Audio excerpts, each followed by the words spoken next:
په دې ویډیو کې اوس ګورو چې اسوسییټیو ارې څه ته وایي. ټیک شوه. اسوسییټیو ارې دا ده. اسوسییټیو ارې چې دغه ارې ده، خو په دې کې یو خاص کار دا وشي چې په دې کې کم پوزیشنز د هغې له موږ نومونه ورکړو. دا دی where you can assign specific key to each element. This allows you to access array values using their keys instead of numeric indexes. ٹھیک شو. او سینټیکس چې دی بیا یې دا دی، هر یو له نوم ورکړه، بیا یو ایرو یې کړی دی او څه ویلو ده هغه ویلو کی ورته اساین شوي، بیا ایرو څه ویلو د ویلو پکې سټور کړي. مونږ دلته کې دا ایرې جوړه کړه که نه احمد ډیټا. په دې کې یو مسله دا ده چې لکه ما ته دا پته نه لګي چې دا ویلو څه شی دی، دا ویلو څه دی، دا ویلو څه دی، دا ویلو. ټیک شو. ما پکې ولیکل، ما ته خو پته ده چې نیم دی، ایج دی، ایډریس دی او کانټیکټ نمبر دی. خو که بل کس دا ریډ کړی ته پته نه لګي. بل دا چې زه په خپل پروګرام کې استعمالوم، نو 0 لیکم، 2 لیکم، 1 لیکم، نو دا مطلب په انډرسټینډینګ کې اسانه نه وي. نو دې دپاره زه یو طریقه کولی شم چې زه دا په اسوسییټیو ارې کې واخلم. ټیک شوه.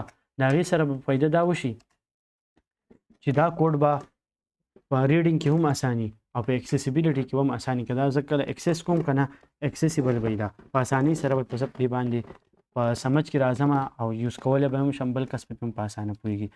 دا اول زه په دې کې څه سټور کوم؟ نیم. نو ما دا سنګل کوټس یا ډبل کوټس کوم وکړل. ټیک شوه. دې اولنۍ ویلو له به زه نوم ورکړم چې نیم، چې دا به زه په نیم باندې پیژنم او دا نیم ما دلته کې سټور کړو چې احمد علي. ټیک شوه. بیا مې کامه وکړه. اوس په دویمه ویلو سټور کوم. دویمه ویلو له ما نوم ورکړو ایج، بیا دغه شان دا ایرو به وکړم ایکول او دا ګریټر دین ساین. نو دلته کې به شي 23. بیا به دا دریم چې دا ایډریس. ټیک شوه. او ایډریس او دلته کې بیا زه دا ایرو وکړم او دله به ورکړم چې پاکستان. ټیک شوه. هغه شان به کامه وکړه او بل چې دی کانټیکټ. ټیک ده. او دا کانټیکټ چې سره 03 او هر څه چې دی هغه نمبر ما دلته کې ولیکو. نو دې سره فایده څه وشوه؟ فایده دا وشوه دا ویلو په صحیح فارمیټ کې راغله. ټیک ده. او چې یو کس ریډ کوي نو ته به اسانۍ چې یاره بالکل دا په دې ایرې کې دا اولنۍ ویلو نیم ده، دویمه ویلو پکې ایج ده، دریمه ویلو پکې ایډرس ده، څلورمه ویلو پکې کانټیکټ ده. او د اکسیسینګ طریقې بالکل اسانه ده، هغه شان دي چې څنګه ما اول کول ډالر احمد ډیټا. ټیک شوه. دلته کې به ورته ما لیکو 0 1 2. اوس به زه څه چل کوم؟ د دې دغه نوم به لیکم. صرف زما فرض که نیم پکار دی چې نیم مې دلته ولیکو. ټیک ده. دغه ویلو به اکسس شي او دلته کې به پکې زه یو بي آر وکړم چې لاین بریک راشي.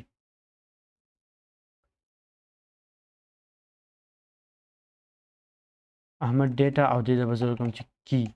دې زما کی اساین کړي دي، نو دلته کې به زه ولیکم چې کی چې دواړه بدل شي. ټیک شوه. او دلته کې به زه یو سیمي کولن وکړم. ما سیمي کولن مسینګ کړم، د هغې د لاسه ایرر راتلو کی. ټیک شوه. چې دا دې نه بدل شي چې هغه ایرې په خپل ځای او دا ایرې په خپل ځای. دا شته هم او رایټ کولی شم، خو زه یم چې هغه جدا په خپل ځای پاتې شي. ټیک ده. نو اوس دلته کې دا احمد علي شو کېږي، دا د دې ځای نه راځي. صحیح ده. او اوس په اکسیسینګ کې چې دا هغه هم اسانه شوه. بل خبره چې ایرې ایلیمنټ به څنګه موډیفای کېږي، نو هغه ما الریډي په پریویس ویډیو کې ډسکس هم کو. دغه طریقې ده. او که فرض که زه دا اسوسییټو ایرې کې موډیفای کوم، ټیک شو، نو هغې هم دغه طریقه ده.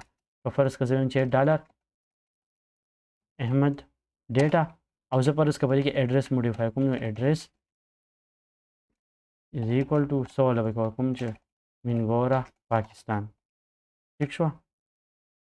نو هغه په دې کې ما ولیکل او بیا یې زه دلته کې ایکو کوم، هم ایکو کولی شم ایکو ډالر احمد ډیټا انډرسکور کی سیکنډ دی که نه، نو زه به ورسره کې انډرسکور کی ولیکم. ټیک شوه. او په دې کې به زه ولیکم چې ایډرس ایکو که. صحیح شوه. نو اوس ما ته ایډرس دلته کې منګوره پاکستان شو کوي. صحیح ده. نو موډیفیکیشن یې هم دقه دی. تقریبا موږ بیسک ټاپکس چې څه وو هغه ټول پوره کړي دي. یا په ایرې کې مختلف فنکشنز هم دي چې ایرې انډرسکور پوش. زه په ایرې کې څه ویلو سټور کوم، نو ایرې پوش باندې کوم. ایرې سارټینګ کوم چې اسینډینګ ډسینډینګ اډر کې دا نمبر برابر شي، نو په سارټ باندې کولی شم. نو مختلف فنکشنز بیا موږ په دې باندې اپلای کولی شو. زما د ایرې لینث پکار چې په دې ایرې کې څونه آیټمز دي، لکه په دې کې 4 آیټم دی. ټیک شوه. که دا زه ایکو کوم، نو دا هغه هم زه ایکو کولی شم. ایکو array dot ما خیال دی څه دی احمد data key dot length د دې یو فنکشن دی سوري array underscore array length فنکشن ما نه په دې ټایم کې هیر شو اوس به وګورم array length فنکشن دا به اوس ما راکړي چې فنکشن څه دی ټیک ته دې دلته کې ما ریسپانس جنریټ کړي اوس په ما ریسپانس راکړي بیا دغه کوم کاونټ دی سوري ټیک شو په کاونټ باندې ماته دا شو کوي چې دې array کې څونه آیټمز دي ټیک شو نو زه ولیکم چې کاونټ او په کاونټ کې به ورته کې زه کومې array سایز چې کوم هغه ولیکم چې احمد ډیټا کې ټیک شو نو ماته به دا دې کې چې څونه آیټمز دي ماته به وښایي څلور آیټم دي لیکم ماته څه ډسپلی کې 4 که زه لیکي دې ته فرض کې یو بل آیټم هم ایډ کړم ما دلته وی که نه چې پوش باندې مونږ دې ته آیټم ایډ کولی شو نو زه ویم چې array underscore push ټیک شو کومې array ته زه آیټم ایډ کوم array به شي ډالر احمد ډیټا ټیک شو او دې ته زه مارکس ایډ کوم زه ویم چې د مارکس څونه دي 200 مارکس دي ټیک ده او که زه اوس دا کاونټ دوباره راواخلم دا کاونټ دوباره نو بره به د دې اوس په دلته کې زه چینج کړم دا ډیټا کی نه به زه دا کی ختمه کړم ځکه زه هغه برنۍ اول چې ما کومه ایریا ډیفاین کړې وه ما په هغې کې انټري وکړه ټیک شوه نو هغه به زه وګورم اول د هغې سایز 4 و بیا مې پکې انټر وکړم نو سایز 5 شو نو دا په ایرې باندې مختلف اپریشنز دي یو لاست ټاپک پاتې شو فنکشنز په نیکسټ ویډیو کې پسې فنکشنز ډسکس کو او بیا به خپل لاګین پیج چې کوم دی په هغې باندې کار شروع کو